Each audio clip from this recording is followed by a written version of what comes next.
The reason your mix isn't as loud as the pros has nothing to do with the settings on your limiter. Despite what plugins manufacturers and the internet would have you believe, no single plugin will make a significant difference in how loud your mix gets. Instead, it's based on many small but important decisions throughout the mixing process. In this video, we'll look at what those decisions are and find out exactly what the pros do differently to make their mixes louder than yours. Let's get into it. The first step to building any electronic track is selecting the sounds that go in it. And before you skip thinking this has nothing to do with loudness, sound selection has everything to do with loudness, because the entire track is built on the foundation of the sounds you choose. Pros understand this, and they understand that with poor sound selection, a track will have a hard time performing at the highest level. And the thing is, pros don't necessarily have to consciously think about sound selection as they produce. They instinctively know because they've built that skill through years and years of repetition. But newer producers don't have that skill yet, and because of that, they often choose sounds based on feelings rather than technical understanding. And naturally, this will limit your ability to reach the same loudness levels as the pros. So let's talk about what good sound selection is so that you can start making the right decisions. Good sound selection typically means choosing sounds in their most raw state, meaning sounds that are clear and unprocessed and upfront. Here's an example.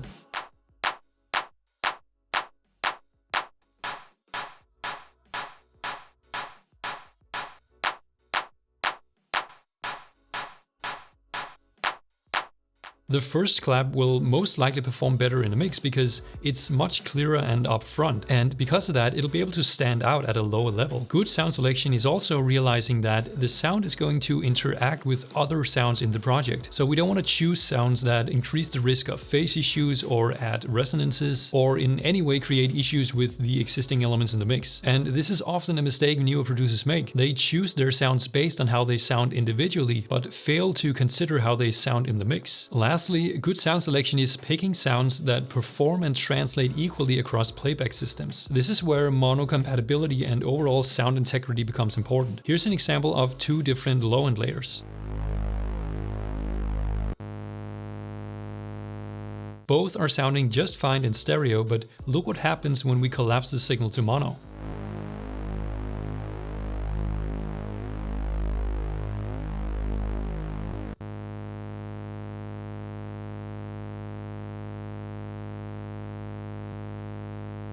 The first low end is fine, it keeps its character and it keeps its energy. This would be considered good sound selection. But the second low end completely falls apart because it is not mono compatible. The character drastically changes and most of the energy in the sub vanishes. This will not perform well in a track, neither in terms of translation or in terms of loudness. So that's the first thing that pros do differently to achieve more loudness. Right from the start, they choose sounds that allow them to reach those loudness levels more easily. Real quick guys, check out my website. There's helpful free tools like this spectrum analyzer, and if you use Silent One, this preset pack is as good as it gets for Hardstyle leads. Scan the code or use the link in the description.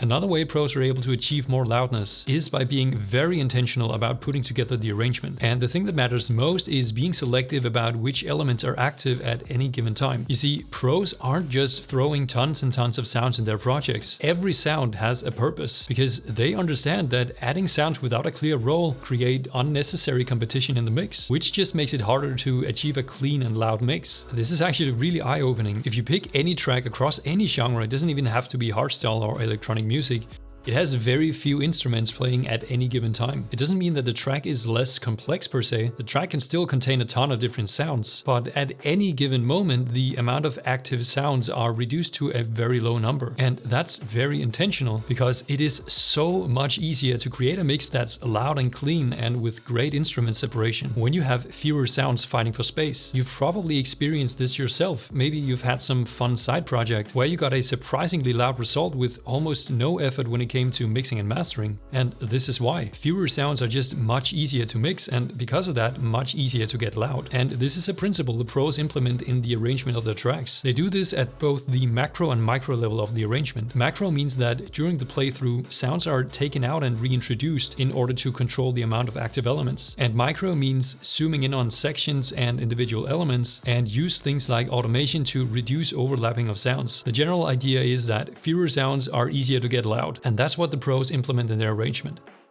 The last thing pros are doing to get their mix louder than yours is simply just executing the mix better. But there's a particular part of mixing I want to focus on, and that is unmasking, because unmasking is where most of the loudness potential lies. So what is unmasking? On a basic level, unmasking is the process of undoing two sounds competing for space in the mix. Meaning if two sounds are competing for the same space in the mix, we use different mixing techniques to make one of the sounds more sonically dominant than the other. That way, both sounds are able to exist without interfering with each other. And when done throughout the entire mix, this will allow it to become cleaner and louder. Let me give you some examples of this. One of the simplest and most effective ways of unmasking is using EQ. This is for the cases where two elements are occupying the same frequency range at the same time. In this case, the low end and the lead are masking because both contain a significant amount of high end.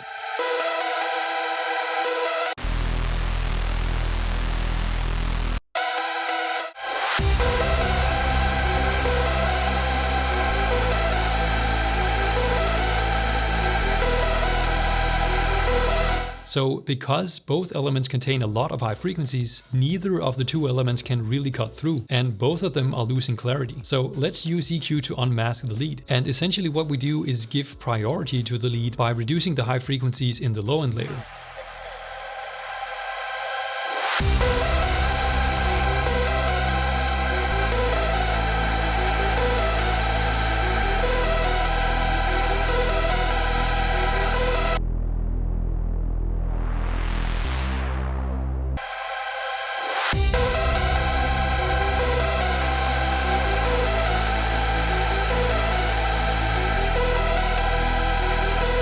And this is obviously a quite extreme example, but it shows what unmasking is about and how effective it is. Once the high frequencies are cut out from the low end, the lead can much better exist and it becomes much clearer because it has all the high frequencies to itself. Another example of unmasking is to use sidechain compression to duck elements out of the way. This is essentially unmasking because it's reducing the amount of active elements at a given time. In this case, the arpeggiator is playing over the lead, and without any ducking, it's quite a bit too loud.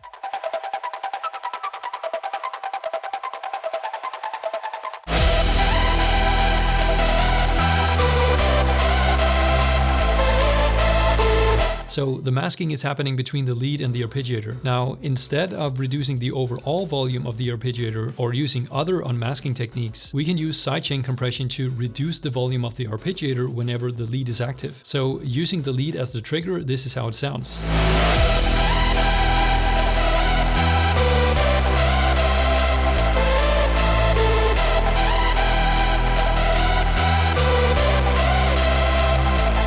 Now the lead has the space it needs and the arpeggiator is still nice and loud in moments where it can be. And this is how the pros use unmasking to create cleaner and louder music. When elements are competing less with each other, you're able to push things louder without losing clarity and without distorting. And that's it. Those are by far the biggest levers in music to achieve more loudness: sound selection, arrangement, and unmasking. And the pros are using these levers very effectively. That's why their mixes are louder. Alright guys, that's all for this video. Thank you so much for watching.